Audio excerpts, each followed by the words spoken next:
මන්දාරම් කොදෙව්ව මන්දාරම් කොදෙව්ව.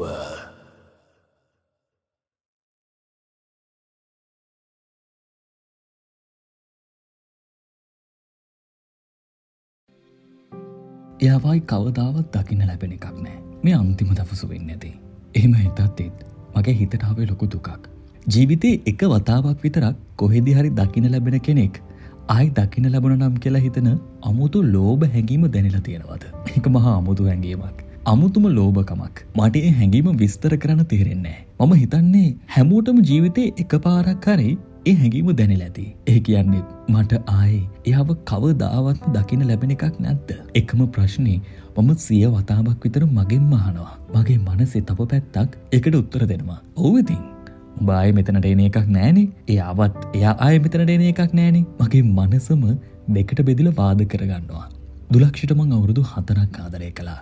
එයා වෙනස් වෙයි කියලා මම කවදාවත් හිතුවේ නැති තරම්. ඒ ආදරෙන් මම ලොකු දෙයක් ඉගෙන ගත්තා. කවදාවත් මිනිස්සුන්ව බලාපොරොත්තු වෙන්න හොඳ නෑ. අපි ඒ බලාපොරොත්තු එක්ක ජීවත් වෙද්දී අපිට අපිව මකෑරෙනවා. දවසක අපි ගොඩක් ආදරය කළ කෙනා අපිට අහිමි වුණාම ඊට පස්සේ අපි හොයන්නේ අපිව. අපිට අපිව හොයාගන්න අමාරු වෙන එක ලෝකයේ තියෙන ලොකුම වේදනාවල් වලින් එකක්. දුලක්ෂිව අහිමි වුණ එකත් මගේ තනිකමත් මට දරා ගන්න අමාරු වුණා. මගේ ජීවිතයේ සිද්ධ වුණු ලොකුම අහිමිවීම ඒක කියලයි මම හිතන්නේ. ඒ නිසාමයි මම ටික කාලයකට පිටරටකට ආවේ. මගේ අයියා ජීවත් වෙන්නේ ඩුබායි වල. තාත්තගේ මෙහි බිස්නස් බලාගන්න එයා. මම මැනේජ්මන්ට් ඩිග්‍රී එකක් තියෙන කොල්ලෙක්. තාත්තා එක්ක එකතු වෙලා ලංකාවේ බිස්නස් බලාගන්න එක තමයි මම ඒ ලෙවල් ඉවර කරපු කාලේ ඉඳලා ඉඳන්ම කළේ. මට දුලක්ෂිව හම්බ වෙන්නේ ඊට පස්සේ. මගේ හොඳම යාළුවා හෙෂාන්. ඔහුගේ සර්නේම් එක පොල් කොල්ල. ඒ නිසා අපි උට කිව්වේ පොලා කියලා. පොලාගේ බර්ත්ඩේ පාටි එකේදී තමයි මම මුලින්ම දුලක්ෂිව දකින්නේ. අනික් අය අතරින් මම දුලක්ෂිගේ අමුතු ලස්සනක් දැක්කා. මම දුලක්ෂි ගැන හිතන්න ගත්තේ එදායින් පස්සේ. පොලාගෙනුත් මට ලොකු සප් එකක් තිබුණා. අවුරුද්දක් විතර අපි ආශ්‍රය කළා. ඊට පස්සේ තමයි අපේ යාළුකම ආදරයකට පෙරළුනේ. මාස 2කට වගේ කලින් තමයි අපි දෙන්නගේ ආදර කතාවට තව කෙනෙක් එන්නේ. නෑ, මාස 2කට කලින් තමයි අපි දෙන්නගේ ආදර කතාවට තව කෙනෙක් ආවා කියලා මම දැනගන්නේ. එතකම් මම හිතන් හිටියේ දුලක්ෂි එක හිතකින් මට ආදරය කරනවා කියලා. ටික කාලෙක ඉඳන් පුංචි වෙනස්කම් දැක්ක නිසායි මම දුලක්ෂිගේ වෙනස් වීමට හේතු හෙව්වේ. එතකොට තමයි මම විදුල් ගැන දැනගන්නේ. ඒ දුලක්ෂිගේ ජීවිතයට අලුතෙන් ආපු කෙනා. මම ඉවසීමෙන් තීරණයක් ගන්න හිතුවා. මම දුලක්ෂිගෙන් වගේම විදුල්ගෙනුත් මේ ගැන ඇහුවා. දෙන්නගේ යාළුකම ගොඩක් දුරදිග ගිහින් මම හිතන් හිටියේ අපි දෙන්නගේ ආදර කතාවට තුන්වෙනියෙක් ඇවිත් කියලා. ඒත් මේ ගැන හොයද්දි තමයි මට තේරුනේ නෑ, ඒ දෙන්නගේ ආදර කතාවට මම තුන්වෙනියෙක් වෙලා කියලා. මට දුලක්ෂිගේ ආදරේ බලෙන් ලබා ගන්නවත් හිත රිද්දන්නවත් ඕන වුණේ නැහැ. මම අයින් වුණා. එයාටත් මටත් දෙන්නටම එකට ඉන්න බැරි තැනක රැඳෙනවට වඩා ලේසිමද ඒක කියලා මට තේරුම් ගියා. ඒක ගතින් කරන්න ලේසි දෙයක් වුණත් හිතින් දරා ගන්න ලේසි වුණේ නැහැ. මගේ ඇස් දෙක හැම දෙයක්ම දැක්කා වගේම ඒක හොඳින්ම වින්ද කියලා මම හිතනවා. කාලයක් මගේ ඇස් වලට ලැබුණු එකම විවේකය ඇහි පිල්ලම් වදින එක විතරයි. නිදි නැතිව දවස් ගණන් මම හිත හදාගන්න උත්සාහ කළා. බිව්වා, ඇඬුවා, කෑ ගැහුවා. හැබැයි එක මැසේජ් එකක්වත් එක කෝල් එකක්වත් මම දුලක්ෂිට ගත්තේ නැහැ. ඒ වගේම එයාගෙන් බලාපොරොත්තු වෙන්නේ නැහැ. මම දන්නවා මම එච්චර ඉක්මනින් ඈත් වුණු එක එයාට වුණා දරා ගන්න බැරි වුණා. ඒ නිසාම වෙන්නේ නැති දවසක් රෑ දුලක්ෂි මට "අමී are you okay?" කියලා මැසේජ් එකක් දාලා තිබ්බේ. අමීලා නැහැ. මම අමිත්. මම හොඳින්ද නරකින්ද කියලා හොයන නාස්ති කරන වෙලාව අලුත් කෙනා ගැන හොයන ඉතුරු කරගන්න.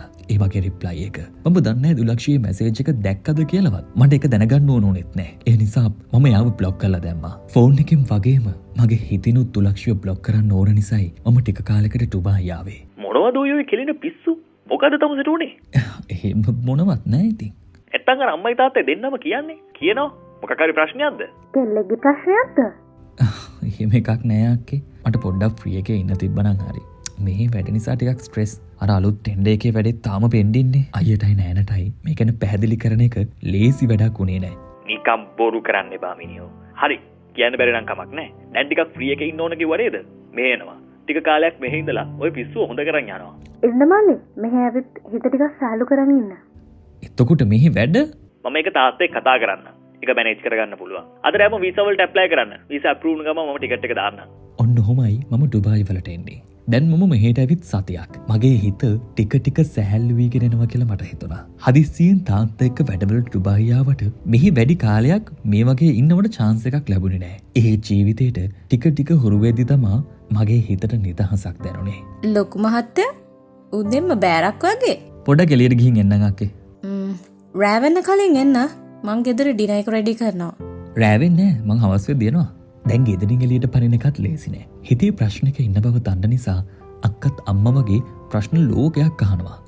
ඒකට මම කැමතියි. මම ආසයි කවුරු හරි මම වෙනුවෙන් ඉන්නවා කියලා මට දැනෙන හැඟීමට. මගේ ළඟින් ඉඳන් හැම තප්පරේම මම ගැන හොයපු කෙනා දැන් නැති නිසා මම ඒකට තවත් කැමති වුණා. පොඩ්ඩක් ඇවිදින්න කියලා හිතන් ඇවිත් තමයි shopping කරන්න යනවා කියලා හිතන් මම ඩුබායි මෝල් එකට ආවේ. මට මතක තිබුණා මීට කලින් එකම එක දවසක් මම ඩුබායි මෝල් එකට ආපු වෙලාවේ තාත්තා එක්ක human waterfall එක ගාවට ගියා. එතනට මම ආස කළා. කෘත්‍රිම දියඇල්ලක් හදලා දියඇල්ලේ තැන් තැන් වලින් පහළට පනින මිනිස්සු හයි කරලා තියෙනවා. මට එතනට යන්න ඕන වුණා. හැබැයි එතන මගේ ජීවිතේ වෙනස් කරයි කියලා මම හිතුවේ නැහැ. human waterfall එක ඉස්සරහට වෙලා මම ඒ දිහා බලාගෙන හිටියා. මගේ දැහැනට බාධාවක් ආවේ ඒ වෙලාවේ.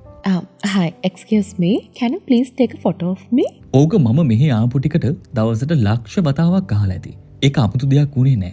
මම "Yeah, sure" කියලා පස්ස හැරිලා එහා දිහා බැලුවා. පළමු බැල්පෙන්ම ආදරයක් ඇති වෙනවා කියන එක ඇත්ත කියලා මට එදා දැනුණා. එයා ඒ තරම් ලස්සන කෙනෙක්. එයාට තිබ්බේ ඉන්දියන් ශ්‍රී ලංකන් මික්ස් වුණු ලුක් එකක්. ඒ මූණේ මොන අඩුපාඩුවක්ද කියලා හිතෙන තරම්ම ලස්සන පෙනුමක් එයාට තිබ්බා. මගේ මූණේ තිබ්බ හිනාව ටිකෙන් ටික වියකිලා යනවා කියලා මට හිතුනේ ඒ වෙලාවේ. මොකද මම පුදුමෙන් එයා දිහා බලන් හිටියා. ඒ ඇස් දිලිසෙනවද කියලාත් මට හිතුණා. මම කිසිම කතාවක් නැතුව එයාගේ දිහා බලන් ඉන්නවා. ඇත්තටම ඒ මූණ එහෙම බලන් ඉන්න තරම් හිතන තරම් ලස්සන මූණක්. Excuse me? sure. I'm sorry. කිසි හැලහොල්මනක් නැතුව මූණ දිහා බලන් හිටිය නිසා ඒ ළමයා බය වෙන්නේ නැති කියලා මට හිතුණා. පස්සේ මම එයාගේ ෆෝන් එක අරන් ෆොටෝස් ටික ගහලා දුන්නා. එයා ඒ ටිකට ගොඩක් කැමති වුණා. Wow, these photos are amazing. You must be a pro at this. Not really. I think the photo looks great because you are so gorgeous. Oh, thank you. By the way, you are really handsome. I love your beard style. Thank you so much. It was great meeting you. Take care. Bye. You too. Bye. ජීවිතේ එක වතාවක් විතරක් කොහෙද හරි දකින්න ලැබෙන කෙනෙක් ආයෙත් දකින්න ලැබුණ නම් කියලා හිතෙන අමුතු ලෝභ හැඟීම දැනලා තියෙනවද? ඒක මහා අමුතු හැඟීමක්.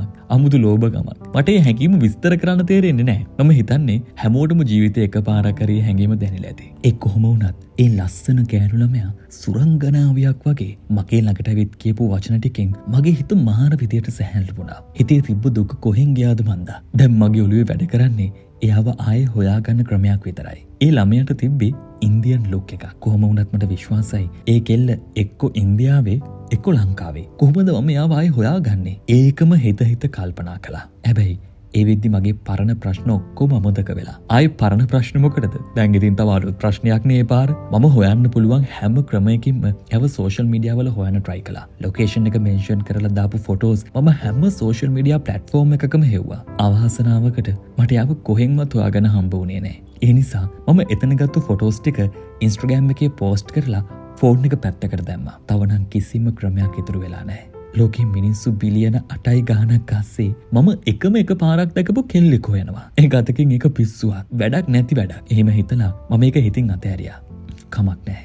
අමාරු මොහොතක වචන දෙකකින් හිත හදපු ඒ ඇස් දෙක මට ජීවිත කාලෙම මතක තියෙයි. මම මටම කියාගත්තා. හිත හදාගන්න අමාරු නිසාම මම පහුවදාත් ආයෙ මෙතනට ගියා. ඒක මහ මෝඩ වැඩක්. එහෙම එකම තැනට දෙපාරක් එනවද කවුරුත්? මම ආයෙමත් එන්න ආවා. දවස් ගණන් ගෙවිලා යනවා. එක පාරක් දැක්කට හිත පිස්සු වට්ටපු ඒ රූපෙට මගේ හිත තවත් තදින් බැඳෙනවා. මම හිතන්නේ ඒ මම හිටිය සිටුේෂන් එක එක්ක එයාව හම්බුන නිසා වෙන්නේ නැති. මම ඩුබායි ඇවිත් දැන් මාසකටත් වැඩි. මගේ හිත පරණ දේවල් ගැන නොහිතන මට්ටමට ඇවිත් නිසා මම ආයේ ලංකාවට යන තීරණය කළා. මට හිතෙනවා මම මගේ ජීවිතේ වටිනාම දෙයක් මේ දාලා යන්න හදනවද කියලා. ඒ කියන්නේ මගේ හිතේ කොනක ලොකු දුකක් තිබ්බා. ඒ අර ගෑනු ළමයා. මම හිතනවා මම යාව මෙහෙ දාලා යනවා කියලා. මම ගොඩක් කල්පනා කළා. කොහොමද මම යාව ආයේ හම්බ වෙන්නේ? කිසිම ක්‍රමයක් නැහැ. ඒ එක්කම මම හිතාගත්තා කොච්චර මෝඩ තීරණයක් වුණත් ලංකාවට යන්න කලින් තව එක වතාවක් අපි දෙන්න හම්බ වුණු ඒ human waterfall එක ගාවට ගිහින් එන්න. මට කරන්න වෙන දෙයක් තිබ්බේ නැහැ. අද මම ගිහින් එතනටත් ඒ ගෑනු ළමයාටත් සමුදීල එනවා. එහෙම හිතන් මම ලංකාවට යන්න කලින් දවසේ උදේ 10ට එතනට ගියා. මම හවස 5 වෙනකන් හිටියේ එතන. කොයි වෙලේ හරි එයා ආයේ එයි කියලා මම බලාපොරොත්තුෙන් හිටියා. ඒත් නෑ. ඒ විදිහට එයාව හම්බ වෙන්න තිබ්බ අන්තිම බලාපොරොත්තුවත් මට නැති වුණා. මම දිග හුස්මක් කරන් පිට කරලා එයාටත් අපි හම්බුණු තැනටත් සමුදීලා ආවා. මේ කතාව මගේ ජීවිතේ ලස්සනම කතාවක් වේවි. හිත හදාගන්න දෙවියෝ එවපු පුංචි සුරංගනාවේ. එයාට නමක් තිබ්බා. හෙට දෙසැම්බර් 8 වෙනිදා. මට ෆ්ලයිට් එක තිබ්බේ උදේ 10:15ට. රෑ මම හැමදේම ලෑස්ති කළා. හැමදේම ලෑස්තිද එහෙනම්? ඔව් හැමදේම හරි. එක දෙයක් ඇර. ඒ මොකක්ද? නෑ නෑ මම නිකන් විහිළුවට කිව්වේ. විහිළුවට කිව්වට මොකද? මට ඒ කතාවේ ඒ තරම් දිරෙව්වේ නෑ. දිරවන්න ඔයා එක කන්න ඕනනේ. කන්න දෙයක් නෑ ඒකේ. ඒ එක දේ මොකද්ද කියලා මම විතරයි තාම දන්නේ. කමක් නෑ. දැන් මට ඒ ගැන ලොකු බලාපොරොත්තුවක් නෑ. බමාවේ හිත හදාගන්න. කොහොම හරි සිද්ධ වුණු එක ගැන මම සතුටු වෙනම ඇර මට ලැබෙන්න ගිය දේ ගැන දුක් වෙලා වැඩක් නෑ කියලා මම තේරුම් ගත්තා.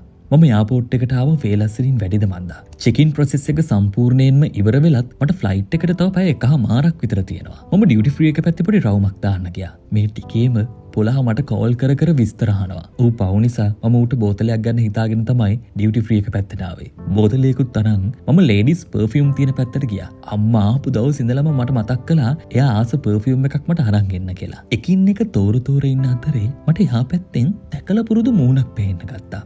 ඒ ඇස් දෙක මම එක පාරින් අඳුනගත්තා.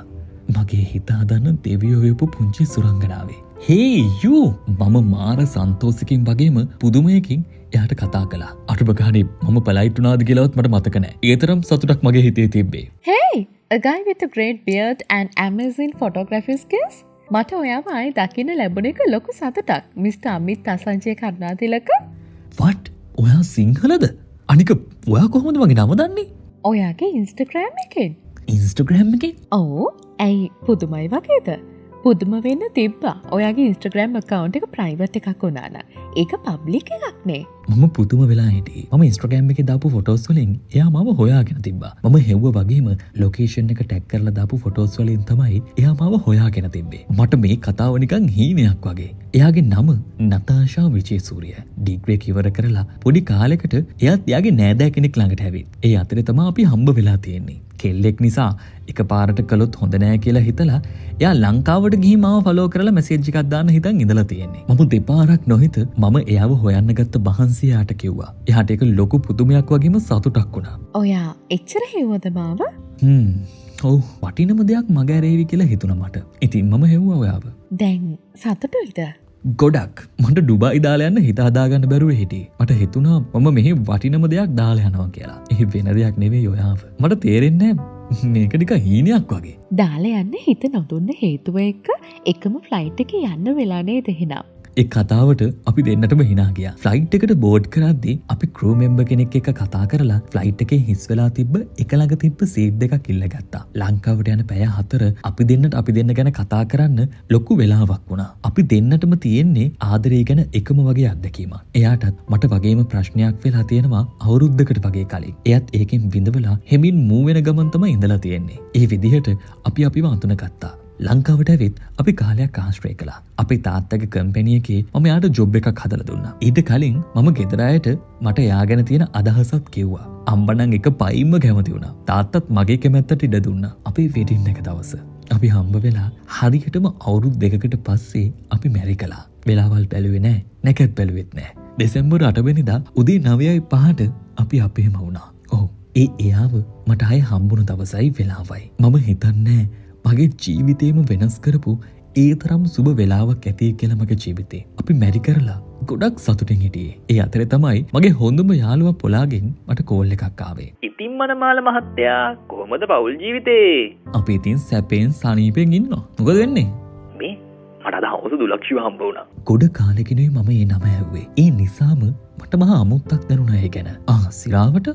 ඔව් ඒක දන්නේ ඌ මැරි කළා කියලා. මම කිව්වම තමයි දැනගත්තේ. ගෑණි අප්සෙට් කියා කිව්වම. ඒ මොකටද බං අප්සෙට් වෙන්නේ? මාවත් එපා කියලානේ අවුරුදු 2කට කලින් අරුත් එක්ක ගියේ. ඒක දැන් නෑලු බං. ඒ යකා මේ කිව්ව හොඳටම රවට්ටලා. ප්‍රශ්න ගොඩක් වෙලා. අපෝ ඌව මහලෙඩ බං. වැඩක් නැති කතා. ඔන්න ඕක නතර කරපන්. නෑ මම නිකන් කිව්වේ. හම්බ වුණු නිසායි. උඹ මැරි කළා කියලා දන්නේ නෑ කිව්ව නිසායි. මම මේ උඹට නිකන් සීන් එක කිව්වේ.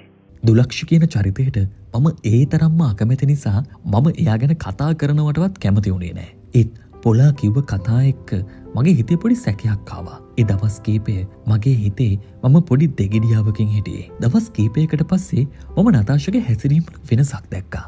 මට තේරුණා මොකක් හරි අවුලක් වෙලා තියෙනවා කියලා.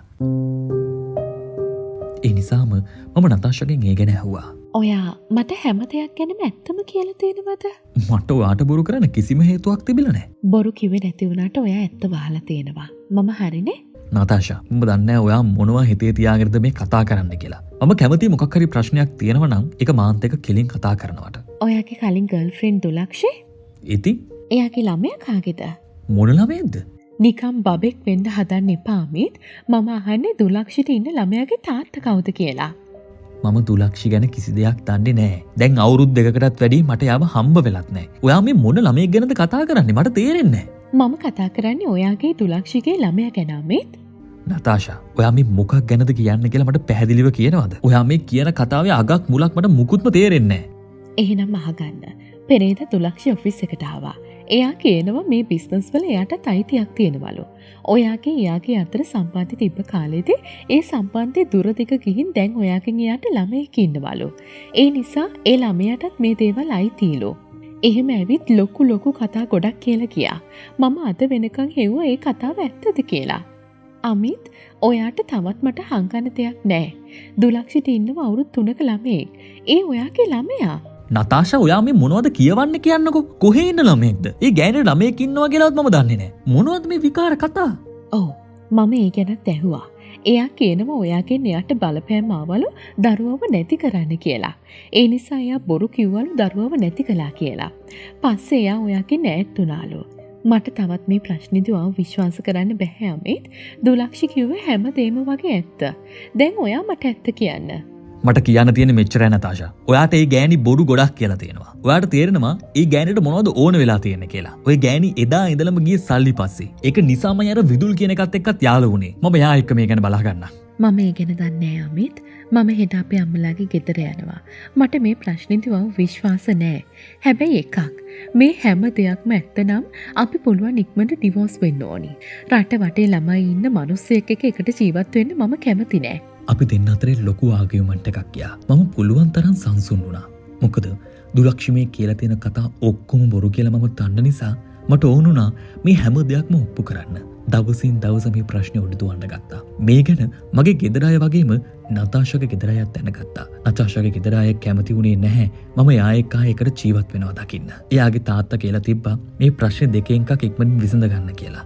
මොකද සිද්ධ වෙලා තියෙන දේවල් එක්ක එයා තදින්ම ඩිවෝස් වෙනවා කියලා අදහසින් හිටියා. මගේ ගෙදරත් අපේ තරම් හොඳ මට්ටමක තිබ්බේ නැහැ. ඇත්තටම මට මේ වෙලාවේදී මගේ හයියට හිටිය අම්මා විතරයි. එයා විතරයි මාව විශ්වාස කළේ. එයාත් නිතරම try කළා මේකට මොකක්ම හරි විසඳුමක් හොයාගන්න. එයාත් මමත් දවස් ගාණක් තිස්සේ දුලක්ෂිව හම්බ වෙන්න try කළත් දුලක්ෂිගේ හැම වෙලාවෙම අපිව මගහැරියා. එයා හදිස්සියෙන් හරි අපිට contact වුණේ කෝල් එකකින් විතරයි. තාත්තා නිතරම කිව්වේ ඒ අපේ පරම්පරාවේ දරුවෙක් නම් ඒ දරුවව බාර අරගෙන මේ තේපල වලින් කොටසක් ඒ දරුවට ලියලා දෙන්න කියලා. ඒ ගැන කිව්වම නම් දුලක්ෂි ගොඩක් සතුටු වුණා. පවුලේ ප්‍රශ්න ගොඩක් නිසා පොලා දුලක්ෂිට කතා කරලා තිබ්බා. ඌ කියලා තිබ්බා මේ ප්‍රශ්න නිසා ප්‍රශ්න ගොඩක් ඇති වෙලා තියෙන්නේ නතාෂා අමිත්ගෙන් ඩිවෝස් වෙන්න යන්න කියලා. ඒ වෙලාවේ දුලක්ෂි කියලා තිබ්බේ ඒක හොඳයි. මොකද දරුවට යන කලක් තියෙන්නත් ඕනනේ කියලා. අයයි අක්කයි දෙන්නම එහෙනම් එක දිගටම අපි ෆෝස් කළා මේකට ලීගල් ඇක්ෂන් එකක් ගන්න කියලා. ඒ නිසාම මේකට ලීගල් ඇක්ෂන් එකක් ගන්න අපේ ෆැමිලිස් දෙකම කැමති වුණා.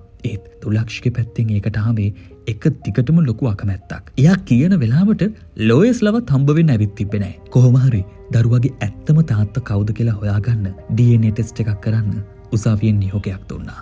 උසාවි නියෝගයට අනුව මගෙත් දරුවගෙත් DNA ටෙස්ට් කළා. ඒ ටෙස්ට් එකෙන් ඔප්පු වුණා ඒ දරුවා මගේ නෙවෙයි කියලා. ඒ වගේම දුලක්ෂිගේ හැසිරීම එක්ක දරුවව එයාගේ භාරයේ තියෙන එක භයානකයි කියලා උසාවියෙන් දරුවව පරිවාස භාරයට ගත්තා. ඒ අරගෙන ළමා නිවාසයකට දුන්නා. ඒ දරුවා විදුල්ගේ කියලා දැනගත්තේ පස්සේ තීන්දුව දෙන දවසේදී දුලක්ෂි ඇවිත් හැමදේම කිව්වා. එයාට විදුල්ගෙන් දරුවෙක් ලැබෙන්න ආවම විදුල් මගහැරලා ගිහිල්ලා. ඒ නිසා දුලක්ෂි ඉඳලා තියෙන ලොකු පීඩනයක. ගෙදරිනුත් එයාට ලොකු ප්‍රෙෂර් එකක් ඇවිත්. මේ අවුරුදු දෙකකට වැඩි කාලයක් එයාට ගෙදරින් ඒ ප්‍රෙෂර් එක දිගටම ඇවිත්. ඒ නිසායි එයා මේ වගේ බොරුවක් කරලා තියෙන්නේ. දුලක්ෂිට මම මැරිකලා කියලා දැනගන්න ලැබුණම ලොකු ඊර්ෂ්‍යාවක් ඇවිත්. කොහොමහරි මගේ පවුල කඩන්න ඕන කියලා එයාට හිතිලා. ඒ නිසයි එයා මේ වගේ දෙයක් කරලා තියෙන්නේ. අන්තිමට මේ හැමදේම හැමෝම තේරුම් ගත්තා. නතාෂා සිද්ධ වුණු දෙයට ලැජ්ජ වුණා. එයා මගෙන් අඬ සමාව ගත්තා. මට සමාව වෙන්න අමිත්. මම ගොඩක් කලබල වුණා. මම බය වුණා. එක මනුස්සෙක් කරන්න ගිය පොරුවක් නිසා තව ටිකෙන් මට ජීවිතේ ලැබුණු වටිනම කෙනා නැති වෙනවා. මන්දාරම් කොදෙව්ව මන්දාරම් කොදෙව්ව